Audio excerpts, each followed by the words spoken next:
This program is brought to you by the members of WCNY. Thank you.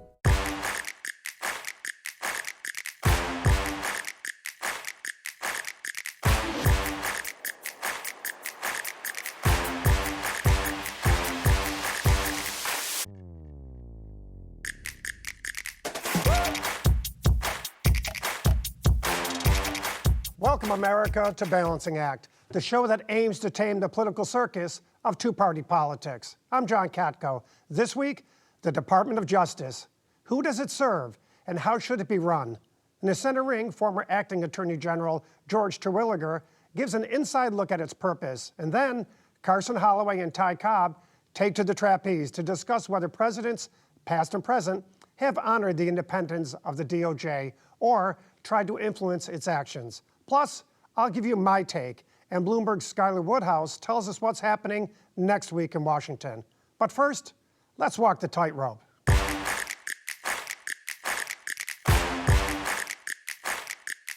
The United States Department of Justice, or DOJ, was created in 1870 to uphold the rule of law, ensure public safety, represent the interests of the government in court, and administer justice in a fair and impartial manner. Prior to its establishment, the federal government's legal responsibilities were scattered across multiple departments, and prosecutions often carried political overtones. The DOJ consolidated government lawyers under one roof. The new department would fall under the executive branch and supervise U.S. attorneys and advise the president, but it was also designed to operate with a measure of independence. Congress structured the DOJ to be led by a presidential appointee, the Attorney General, but staffed predominantly by career professionals largely shielded from politics. However, that hasn't stopped some presidents from attempting to place their thumbs on the scales of justice. For example, under Richard Nixon, the infamous Saturday Night Massacre took place when Nixon ordered the firing of the special prosecutor investigating the Watergate scandal, and top Justice Department officials resigned rather than comply. The backlash led to reforms that limited White House interference, including the independent counsel law to investigate top officials without fear of firing. Other reforms included strengthening freedom of information and inspector general oversight, and issuing formal DOJ White House contact rules to try to keep politics out of prosecutions. On the other end of the scale, however, during Bill Clinton's administration, the Justice Department was accused of blurring the lines between politics and law enforcement. Controversies which involved White House access to FBI background files and politically tinged personnel firings drew criticism from both parties. Policies and internal regulations define what contacts are permitted between the White House and the DOJ. Other safeguards developed over time hold that while the president may set broad law enforcement priorities, he should not direct or influence specific criminal or civil cases. These safeguards aren't enforceable by law, so ultimately, they rely on each president's willingness to respect them. That respect has come into question in recent years, as both parties have been accused of tipping the scales unfairly. Under Joe Biden's administration, critics argued that the DOJ was weaponized against Donald Trump through indictments and investigations timed near an election year. They pointed to charges brought by special counsel Jack Smith and by state-level prosecutors as being politically motivated. And today, critics of the Trump administration say the pendulum is swinging the other way, with reports that the president and his allies are pressuring the Department of Justice to open new investigations into political rivals. For example, the mortgage fraud charges against New York Attorney General Letitia James is just one. And the purging of senior prosecutors seen as disloyal is another. So, what is the purpose and best practices of the United States Department of Justice? Our first guest weighs in on that question in the center ring. Joining me in the center ring is former Acting Attorney General George Terwilliger, who served in the Department of Justice under 4 different presidents. George, welcome to the show. Let's get right into it. What is the original intent of the Department of Justice? Created in 1870, the purpose of the department, John, was to represent the United States in court around the country and in the Supreme Court, and to function as the nation's federal prosecutor all across the country. under then a few laws, now many criminal laws.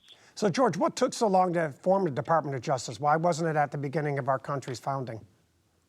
Because for the most part, outside lawyers were used since the position of the Attorney General was created in 1789.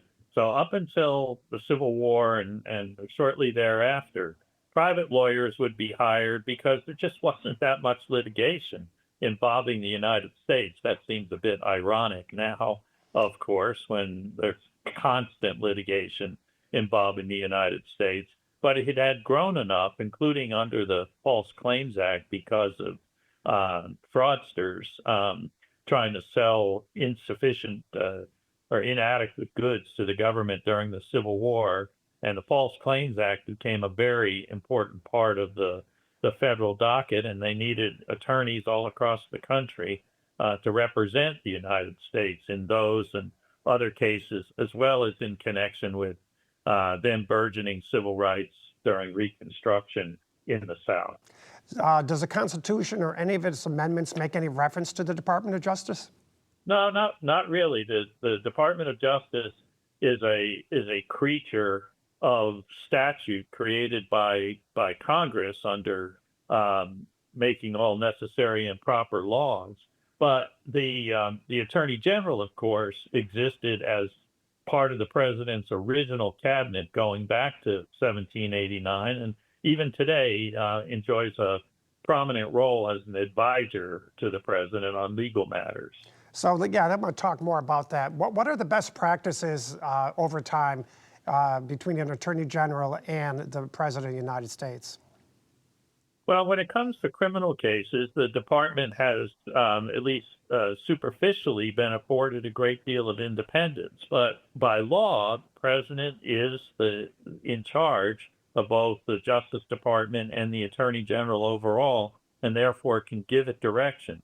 Most presidents have preferred to leave, particularly since Watergate, to leave that kind of decision-making to the people at the department. And frankly, it gives them some political cover from what might be an unpopular decision or decisions to prosecute. So you mentioned the word independence. Let's drill down on it a little bit more. How important is that independence, and has it fluctuated over time? It has fluctuated over time, and I would dare say that no president has turned his Justice Department loose to totally make their own decisions. The Justice Department is supposed to be part of the administration and carry out the president's policies. How they do that, what kinds of decisions they make in individual cases, though, presidents have traditionally left to the Attorney General and his or her assistants to make those decisions. Now, let's talk about some examples where presidents have tested or blurred the lines between the independence of the Department of Justice and the president's administration. Well, you go way back to 1791 when Alexander Hamilton was Secretary at Treasury, wanted to create a national bank. The Attorney General, Edmund Randolph, thought that would be unconstitutional. And President Washington, despite the Attorney General's written opinion, went ahead with it anyway. Fast forward up to the time of the Civil War, and President Lincoln directed the Attorney General to suspend the writ of habeas corpus, one of our most fundamental freedoms. Forward again to the Watergate era and President Nixon ordering a special prosecutor to be fired and two persons holding the office of Attorney General resigning rather than carrying out that directive until a third holding the position agreed to do it. Should the president ever have any influence over charging decisions at the Department of Justice? Yes, I mean, you're asking me for my opinion. Lawfully, the president can have influence over that, and I think sometimes he should.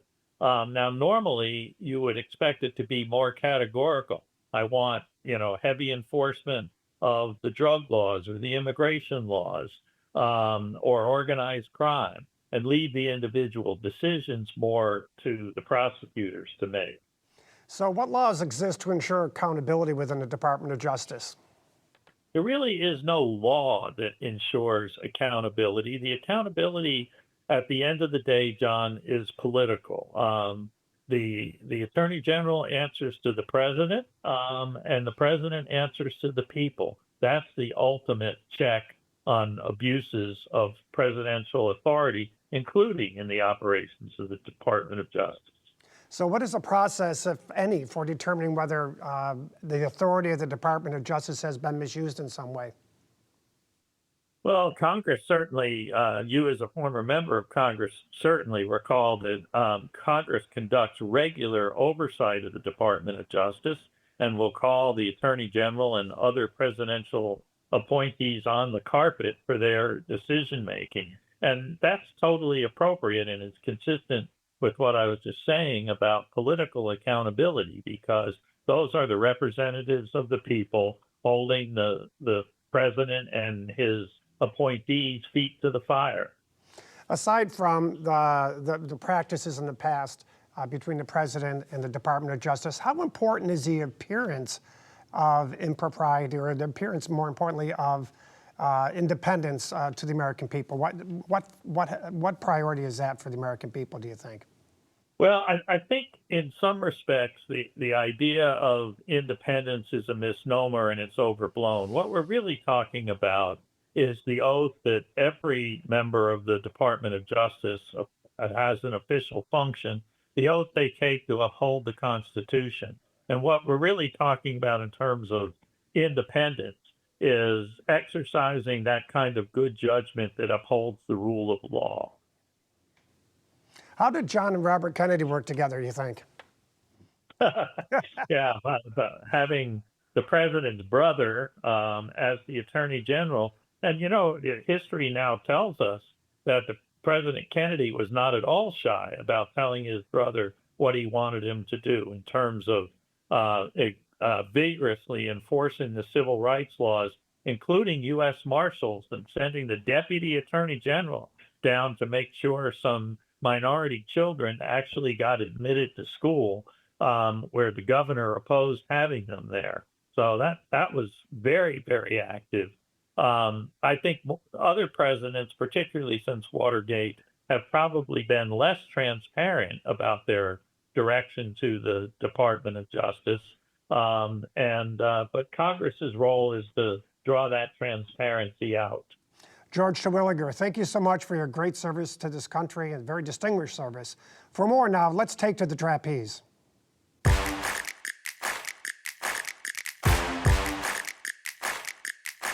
On the trapeze this week, we're joined by a professor of political science at the University of Nebraska-Omaha, Carson Holloway, and former federal prosecutor and former White House counsel, Ty Cobb. Welcome, gentlemen, and get right into it. Mr. Holloway, how much independence should the Department of Justice realistically have from the executive branch? Thanks for having me, John, and I'm happy to answer that question. I'll begin by saying, of course, these are my views, not those of my employer. But for my part, I would not frame the question that way. I don't think of the Justice Department as having a proper independence from the executive branch at the highest level, because it is part of the executive branch. And the Constitution does establish a unitary executive, meaning one in which there is one person at the peak of the executive branch, the President of the United States. This is something that's defended by Alexander Hamilton, for example, in the Federalist Papers, where he explains that the framers vested the executive power in one person for the sake of energy in the executive, making sure that the executive branch is all kind of going in one direction, so to speak, and also for the sake of responsibility to the electorate. If we have self-government, we need to have institutions that are answerable to the people. They answer to the people through the elected officials. And so I wouldn't put it in terms of the independence. There may be interferences by the president that are improper, but in general, the Department of Justice is part of the executive branch and answers to the president in many ways. Mr. Cobb, your take. So I think that's a pretty wooden view. I mean, I respect that, and it's nice to be on with the professor. I've read some of his writings, and I agree wholeheartedly with him about New York Times versus Sullivan in a different realm. But I disagree on this, which is, the Constitution and Hamilton as well, much more nuanced in my view with regard to the executive. Yes, it is true that he is in charge of the executive branch, but Congress and and the Constitution do limit certain of his activities.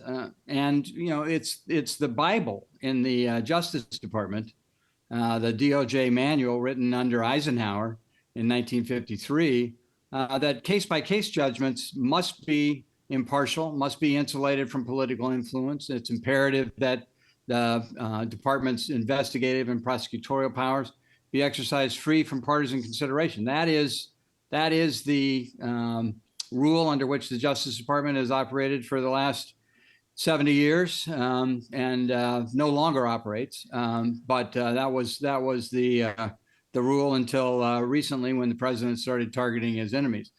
Certainly the president has the opportunity and the obligation, frankly, to set priorities, pursue antitrust violations, pursue civil rights violations, et cetera, on the policy level. But in terms of individual cases, president should have no influence at all. Well, Mr. Cobb, you just followed with something you just referenced, and that was until recently. What are you referring to? So now, when the president orders his attorney general in the wake of experienced prosecutors saying there are no cases against and there's no evidence against Comey or Letitia James that would justify a prosecution, when he fires those people and orders his attorney general to prosecute them now, which was the loud capitalized word in his order to Bondi, that's way out of bounds and unprecedented in American history. Mr. Holloway, two questions. First of all, what did you think about what he said about President Trump? And second of all, is this the first time you've ever seen a president acting out, if you will, in that regard? Yeah, I think it would be helpful to clarify the areas of agreement and disagreement between me and Ty. I agree, of course, and that's what I was saying, is that the president has the right to direct the general priorities and the operations of the Department of Justice. That's why we call, and I don't think this is controversial, the top level people, like the top 3 or 4 levels at the department, political appointees. They are there to make sure that the administration's priorities are carried out. And I agree with Ty that it can be improper for the president, and it would be kind of on its face questionable for the president to get involved in specific prosecutorial decisions, whether to bring a case or to decline a case. I think we might differ in this, though, that I don't think that you can exclude in principle that the president might get involved in directing something, because we're all fallible human beings, including the Department of Justice. It's possible to conceive of situations where they're either being overly aggressive or insufficiently aggressive, and the president might have to get involved and give direction. I don't say that to defend any particular thing that's been done, but to just maintain the principle that the president is the ultimate head of the executive branch. Mr. Cobb. I think, yeah, go ahead. Go ahead, sir. Go ahead.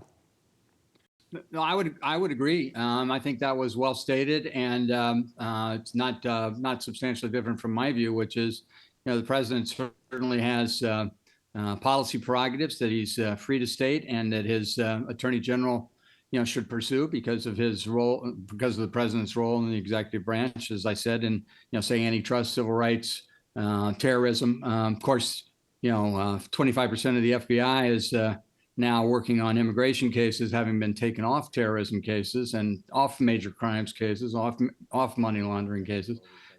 So we're not much safer given the prerogatives of this president, and his interference in individual prosecutions is well settled. Keep in mind that public servants, including attorney generals, have the opportunity, when asked to do something dishonorable, to resign. Barr threatened to resign and ultimately did resign because of the president's fact-free desire to pursue the frivolous claim that the 2020 election was stolen. His subsequent replacement threatened to resign when Trump tried to impose a new attorney general on the country to pursue those claims. L.A. Richardson and Bill Ruckelshaus resigned when Nixon ordered him to fire Archibald Cox. That's the honorable thing to do if you're asked to act dishonorably. Bondi chose merely to pledge her fealty and do what she was told. Well, Mr. Holloway, he seems to be concentrating a lot on this administration, but I take it from an executive oversight standpoint. There's been times in the past where presidents have crossed the line. He mentioned Nixon. Can you think of others that have? Well, there are other examples of presidents, I think, interfering with criminal prosecutions or criminal investigations where it was done more subtly. I think what President Trump has done is very direct and very open. I think he's whatever else he's trying to do, he's asserting his right to control the operations of the executive branch down to ground level. I think that's why he says in interviews, sometimes I could order this if I wanted to, I'm not going to. Sometimes he has ordered things, as Ty said. I mean, even in recent times, I think that when there was an open investigation of Hillary Clinton, President Obama was in an interview and he ventured the opinion that I don't think Hillary did anything wrong. I mean, that was an indirect way of maybe trying to move the Department of Justice, or it could appear that way. And I think as recently as the previous administration, there was a New York Times article about how unhappy President Biden was that Merrick Garland was not being more aggressive in his pursuit of President Trump. So somebody leaked that stuff to get the news to Merrick Garland, it seems to me. So things are maybe unprecedented in how open they are, but there may have been instances in the past that we could talk about. And it's probably a constant temptation, honestly. As I said before, we live in a fallen world. Everybody's fallible. Presidents will have temptations to do things that they shouldn't do, and it's probably happened a great deal that we don't know about. Mr. Cobb, we got about a minute left, and I want to ask you both the same question if I can. How important is the appearance of impropriety for the American people's faith in the justice system? I think it's very important. I think it'll take a generation or more to correct what's happened here. Keep in mind that under Obama, Hillary was investigated. She was a Democrat. Under Biden, his son was investigated, prosecuted, and convicted. That'll never happen here. I mean, if you're the head of, Homeland Security for Trump, if you're Tom Homans, you can take $50,000 in a bag, cash in a bag, and get away with it. That definitely undermines the public's confidence. Mr. Holloway, you got the last word here. I do agree that it's going to take a long time to restore public confidence across the board in the operations of the Department of Justice and in the government. And it's not just a question of particular things, but the polarization of the country. The country's divided on what the right way to go is, and so it's hard for people to trust the institutions in this kind of environment. So Mr. Holloway, Mr. Cobb, thank you so much for your insight. Now it's time for my take. As a federal prosecutor for nearly 2 decades, I pursued everything from drug cartels to corrupt public officials, always with the solemn duty of ensuring that justice was done free from politics. For years, most presidential administrations honored that same principle. But over the past few administrations, something shifted. At times, the Department of Justice has been weaponized for political ends and is deeply troubling to witness. When that happens, Americans lose faith not only in our prosecutors, but in our democracy itself. Both parties bear responsibility, so there's no need for finger pointing. What matters now is that the American people demand leaders respect the rule of law above all else and vote accordingly. The integrity of our justice system has always been a cornerstone of our democracy. Let's keep it that way. And that's my take.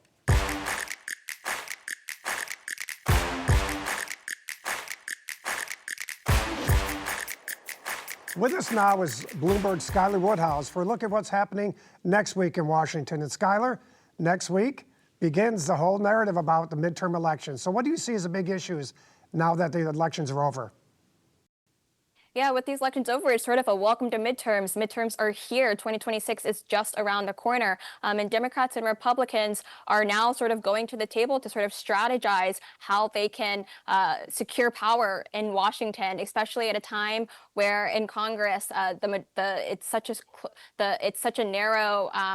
It can go either way for Democrats or Republicans, and Republicans are trying to continue to have power, and Democrats are trying to regain power. So, they're going to have to find a way to message to voters how they plan to tackle the economy. For voters, economy, inflation, healthcare, crime, those are all issues that are really key for voters right now. It's also just sort of those quality of life issues. And so for candidates heading into midterms, they're going to have to figure out how are they going to message to voters. It also comes at a time where the government is shut down. It's one of the longest shutdowns that the United States has seen. And with the holiday season approaching, folks are missing paychecks. So it's definitely creating a lot of anxiety around the country on sort of how people are, with SNAP benefits, how people are going to get their next meal, how they're going to pay rent. So there's a lot of issues happening right now in the country. And for Democrats and Republicans, they're going to have to try and navigate how they are going to really win those votes at a time where, the two parties are really sort of at odds with what is going on in the country right now. And this is going to just be a really interesting time to see how top party leaders are going to craft that message to resonate with voters. You know, Skylar, it seems like the more things change, the more they remain the same, and that the economy still seems like it's going to be the top issue coming into next year. Do you think that's right? Oh, absolutely. And this is at a time where prices are still high, and you can look at the data and you can see, maybe things are falling slightly or things still are looking elevated. But day to day for Americans, they are still feeling, higher prices, whether that's at the grocery store. It's just a very expensive time we are living in right now, with housing costs are through the roof. And especially for folks in the workforce, wages sort of aren't matching the higher prices, and there's higher energy prices. So the country, the world is just at a time where things are just very expensive. So the economy is absolutely going to be top of mind for voters heading into the 2026 midterms. Skylar Woodhouse, Bloomberg News, thanks so much. That's all for this week, folks. To send in your comments for the show or receive Balancing Act extras and exclusives, follow us on social media or go to balancingactwithjohnkatko.com. Thank you for joining us, and remember, in the circus that is politics, there's always a balancing act. I'm John Katko. We'll see you next time, America.